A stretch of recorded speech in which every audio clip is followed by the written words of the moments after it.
Hello, and welcome to Spotlight on Education. I'm Dr. Jamie Savedoff, your host for this program. As we're all aware, technology is playing an ever-increasing role in our lives today. Our children have absolutely no concept of a world without cell phones, video games, personal computers, remote controls, and high-tech gadgetry. Today we will explore how the district is tackling the challenge of educating children in this tech-driven world.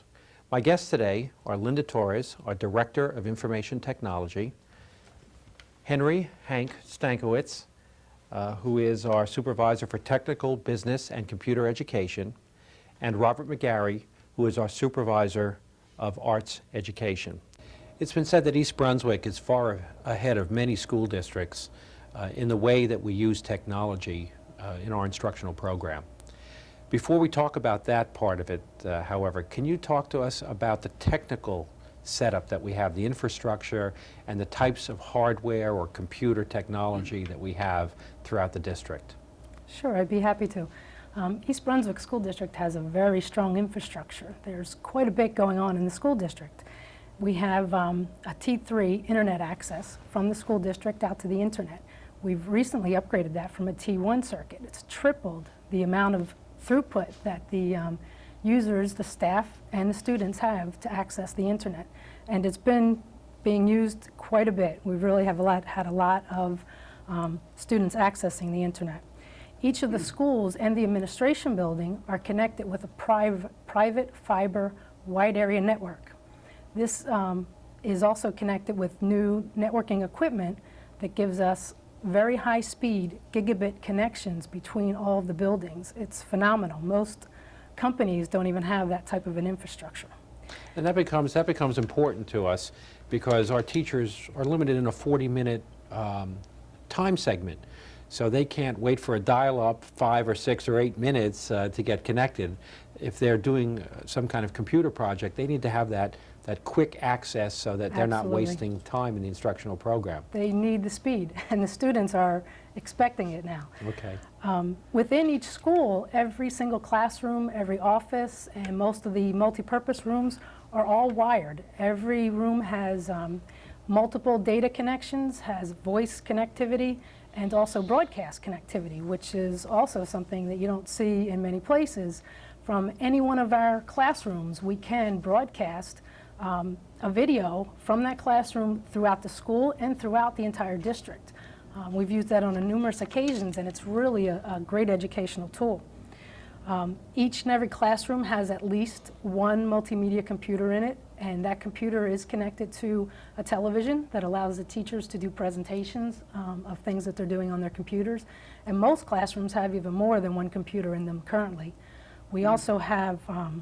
When you talk, let me interrupt you for a second, when you talk about a multimedia setup, what does that mean to us? At least the Pentium 2, very fast computer, and also it has a TV out card that allows us to get video in and out of the computer and lets them do some small editing, pulling in video and pulling in pictures and things like that into the computers. Oh, okay. And with the classrooms, as I said, each one has the computer set up, and there's also television and a VCR that's used for a lot of the broadcasting that we do, and also educational videos that are viewed through the VCR and television. And then there's also a computer lab in every single one of the schools.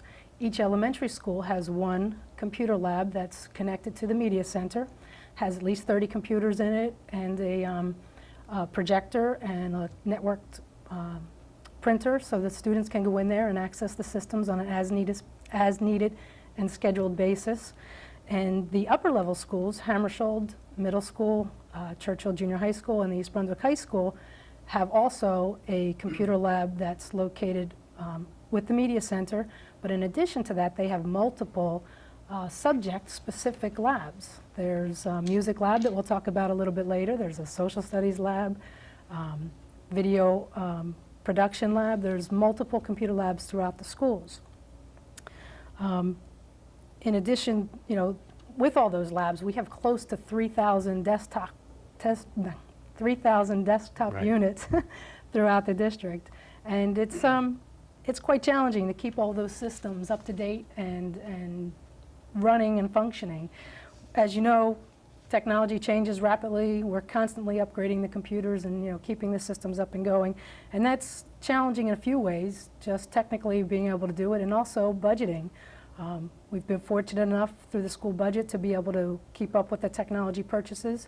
But we've also found other ways, technical grants and other programs that we've used to help us to keep the technology up to date. One example is the Middlesex County Freeholders have a program called the Tech 2000 program, which they established a couple years ago, where they have promised to give a teacher a computer to use in their classrooms if the teacher completes 20 hours of technical training. East Brunswick has taken great advantage of this program. Last year the teachers were able to earn 80 computers that were given to the district from the Middlesex County Freeholders. This year we received 91 systems. And the Middlesex County Freeholders have promised East Brunswick 335 systems over the course of 5 years. So that's been, a tremendous asset to the district and helped us in building with our infrastructure and the equipment that we have in place. Now, some of our newer technologies are laptops, wireless laptops in particular, so that we don't have to dedicate specific spaces, and we can actually wheel technology into any classroom and get students on the internet. And we're also using handheld devices. Tell us a little bit about that. Right. That's great. At the high school, we have a wireless lab that's used in our science departments. And with that lab and also with the desktops that they have in there, they're using probes to measure different scientific things. Water physics, quality. Some of the physics, interactive physics classes, they're doing different measuring projects. And they've been using them quite well. And we're also in the process currently of implementing wireless labs into each of the elementary schools.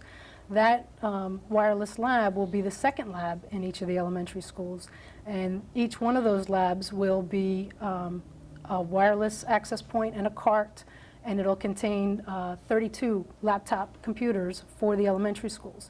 The teachers will be able to use those to sign out on an as-needed basis. They'll be able to turn their classrooms into basically into a computer lab for a day or 2 or 3 days as it's needed for projects. So that's really going to give us another opportunity, as you said, to get the computers not just in the labs, but out into the hands of the students in the classrooms.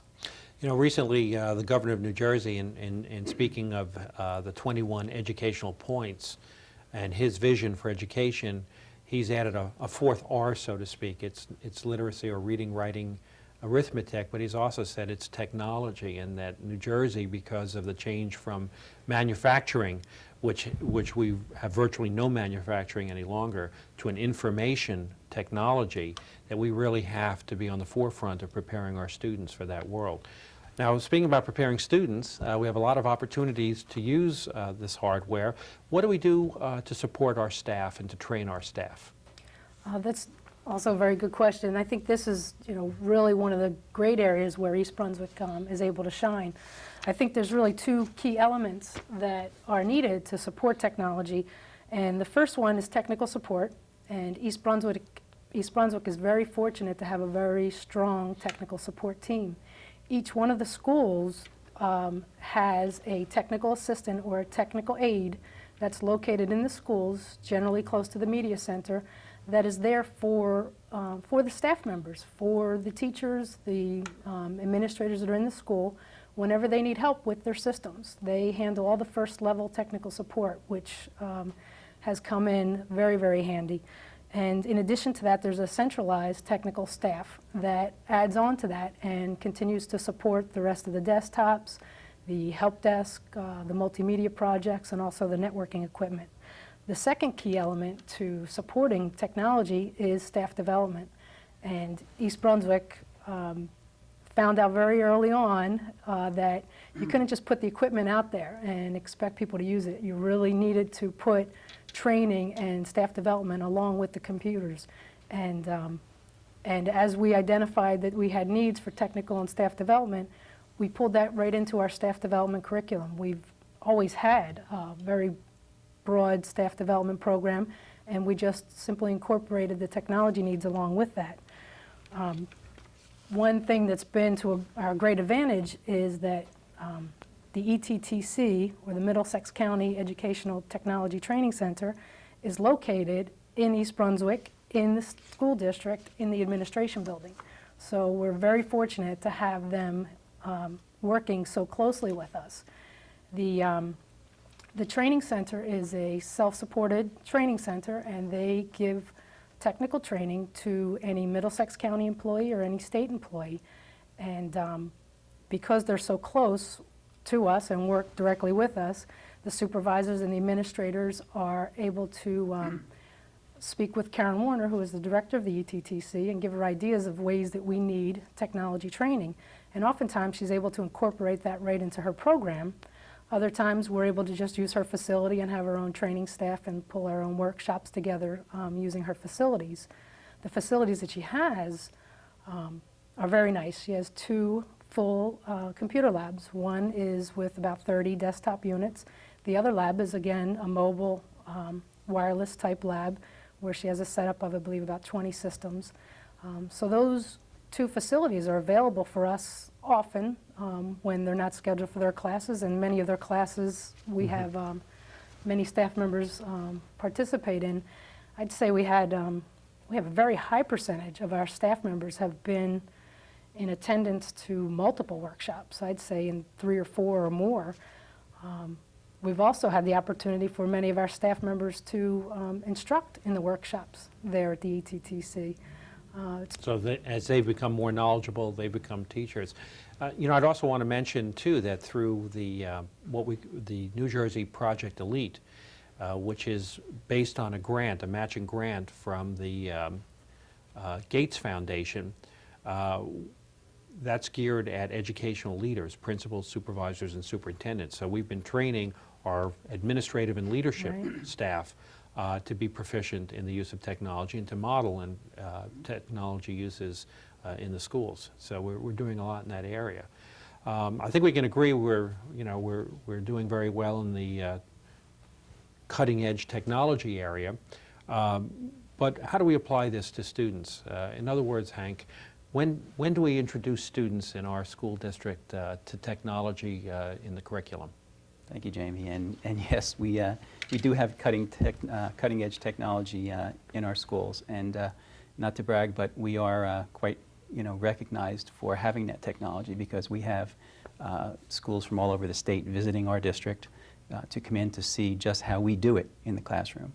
In fact, in the not too distant past, we had 3 Japanese dignitaries come over from Japan, spent the entire day with us, and they were blown away by the way that we integrated technology into the curriculum.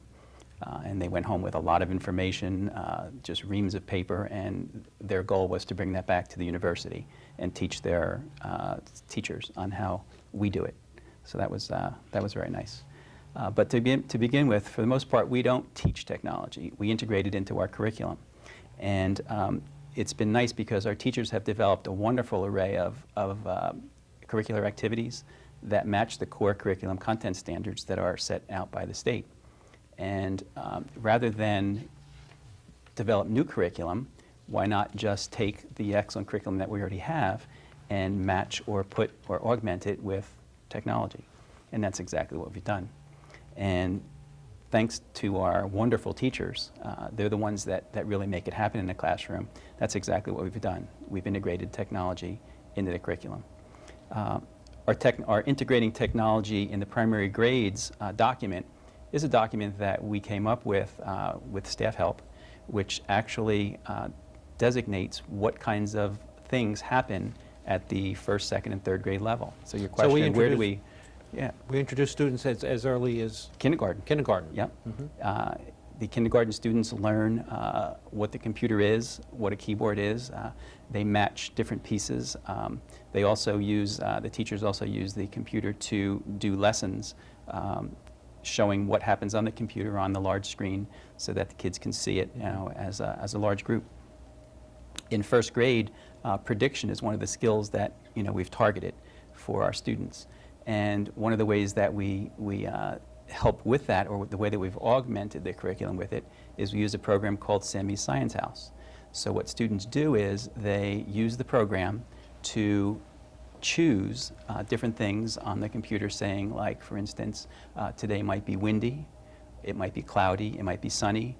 They input all this information and make a prediction. And then they turn on the TV and watch the news forecast to see if their prediction was correct. So number one, they're able to predict, they're getting that skill. Secondly, they also see the meteorologist on TV and get an idea of what kinds of a career the meteorologist has. And quite honestly, many of our students in kindergarten can't say meteorologist. I have a hard time with it sometimes myself. In third grade, we have students utilizing the technology lab for keyboarding skills. And it was several years ago that we decided that it would be best if students learned how to keyboard properly. And when students first come in, they're a little hesitant about, why do we have to do this? And one of the things that we mentioned to them is that when they go home, we always try to make things real for students. We just mentioned that, wouldn't it be great when you're instant messaging with your friends, that your fingers could talk much faster, and that immediately, gets their attention. And so that's one of the skills that they learn. And also, it's nice that when students do learn those keyboarding skills, it's our expectation then that they'll use those skills for pre-writing and also revising their projects that are done in the academic areas as well. Now, as they move through the grade levels and go to the higher grades, middle school particularly, and junior high school and high school, how do we change the use, or how does the usage of technology within the curriculum change? Well, the only change that takes place really is that as the students move through the grade levels, the technology becomes more sophisticated and the level of their projects increases. It's not so much that, as again, we don't teach them specific skills all the way up until the middle school, or until the junior high school rather, where we actually start teaching specific skills. But for instance, at the middle school level, we have our technology curriculum, the elective curriculum, where students have an opportunity to rotate through probably between 4 and 6 different career areas. The room is set up, there are 16 different career areas, and students can go through video production, graphic communications, graphic systems, design and engineering, even mechanical engineering. And so when they're going through these things, they get a feel for what that career might be. They're roughly 10 to 12-day rotations, and so students get a really good idea of what the career area actually looks like. And by the same time, they're using different pieces of technology. At Churchill Junior High School, students are immersed in technology from the moment they enter the doors. And it's immersion through all the academic areas, science, social studies, math, world languages. They use all of the technology at the Media Center and also in the classroom as just a matter of course. And it's our expectation that we make things real for them. The kinds of things that they're using, the kinds of technology that they use, we want them to understand that they're not just using it to use it. It's something that they're going to use when they leave school. And so the more we can make things real for them, the better it is. We also have, at the high school, we have lots of elective areas. Anything ranging from web publishing, through video production, through even a new course called Information Technology Specialists, which is what the industry calls A+ certification, where a student taking this class is actually ready to take the CompTIA A+ certification exam. And once they do that, that's the first level certification for fixing and also working with software, on different computers. So how does this all affect our students? Well, our program starts in kindergarten and basically builds, one upon the next. The skills build from kindergarten all the way up to, the 12th grade.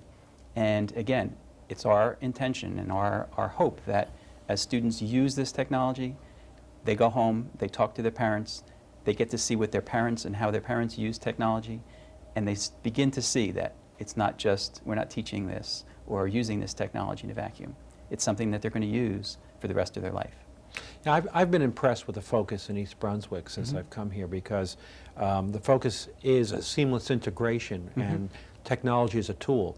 And I'm sure 150 years ago, when the first chalkboard was put into a classroom, it was technology at the time, and people said, well, how do I use this tool? And it became the tool in education. Well, this is the new tools of education, and the fact, as you said, we don't teach technology for technology's sake. We teach it as a tool to be used to get information, to manipulate information, to manage information, to find out and to learn. So I think the focus in East Brunswick has always been an appropriate one. But it's not just limited to the core curriculum areas anymore. It's not limited to math and science areas. One of our new exciting undertakings is at the high school, where we've just put in a new electronic music lab, so to speak, where students will learn to compose and play music in an electronic format. So Robert, can you tell us a little bit about that? Sure. The new Music Technology Lab is an incredible resource at the high school. It's really enabling us to both expand our course offerings, but also to, as Hank said, integrate the technology into our current offerings. The lab consists of 11 student stations and a teacher station, each one of those having an iMac computer and a Korg synthesizer, which is connected through MIDI technology, which MIDI stands for Musical Instrument Digital Interface, which basically allows the synthesizer to talk with the computer, and they can talk back and forth.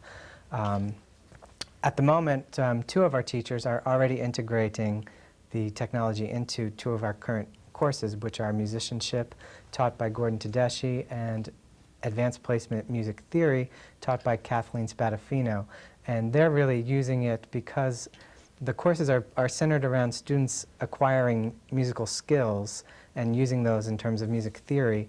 The way that the lab's being used in those 2 courses is really to help differentiate the instruction, because students acquire those skills in varying speeds. So it's really allowing those teachers to kind of set up individual workstations for those students to work on different skills.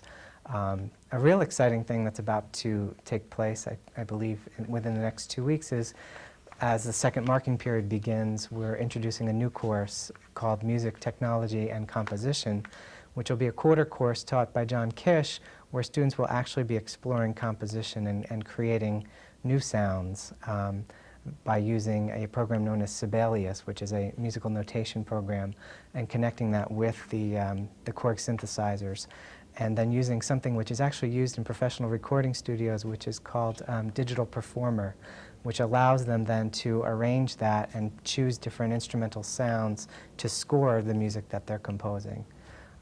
So those are 2 of the ways that we're using that technology at the high school. And when they're finished, they actually have a fully scored piece of music with different instrumentation and everything. We already have some students who have setups like this in their houses that have come into the lab and are already, inspiring the teachers and other students to get involved in the lab. So it's really exciting.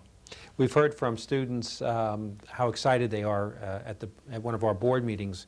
Our student rep reported to the board, and he was so excited about and relayed the excitement of the students about this opportunity that they have, and the students that are into music really find this to be something extraordinary being offered by the school. So I think we'll serve a lot of students in the future.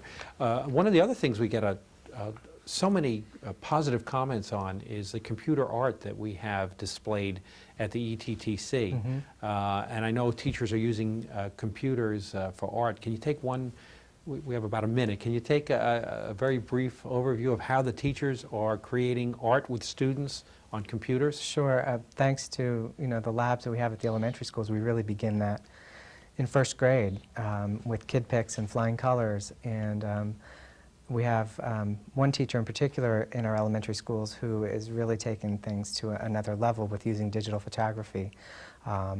And then at the middle school, every student gets an experience in using computers in the art, in art. Each 6th and 7th grader spends some time in an art technology lab using Photoshop and creating digital images. And in fact, as you said, the ETTC is actually basically adorned with student artwork from computers, which is it's incredible stuff they're doing. It is remarkable, and when you see it's done by a third grader or a fifth grader, I mean, it's absolutely remarkable. Hank, one last question I wanted to ask you. Are we finding that, we talked about students in kindergarten being introduced in the to a curriculum that's technologically oriented. We find our 5-year-olds coming to us with computer skills already? No, they don't come to us with computer skills. They do know a little bit about the computer, but skills, no. But it's not their first introduction. No, it's not foreign to them anymore because they do see it in the home. And we did a survey and we found that most people in East Brunswick do have computers at home. I think it was 90% or 93%. It was way up there. But these children are seeing their parents use computers for doing varying things. It's our goal to see computers in the Family Consumer Science labs sitting on the countertops. Just like I have one at home. I keep recipes on it, and it's used all the time. Well, it is exciting, and it certainly is transforming the way in which we educate and the opportunities that we can now bring to the classroom. Thank you for joining me today, and thank you for joining us.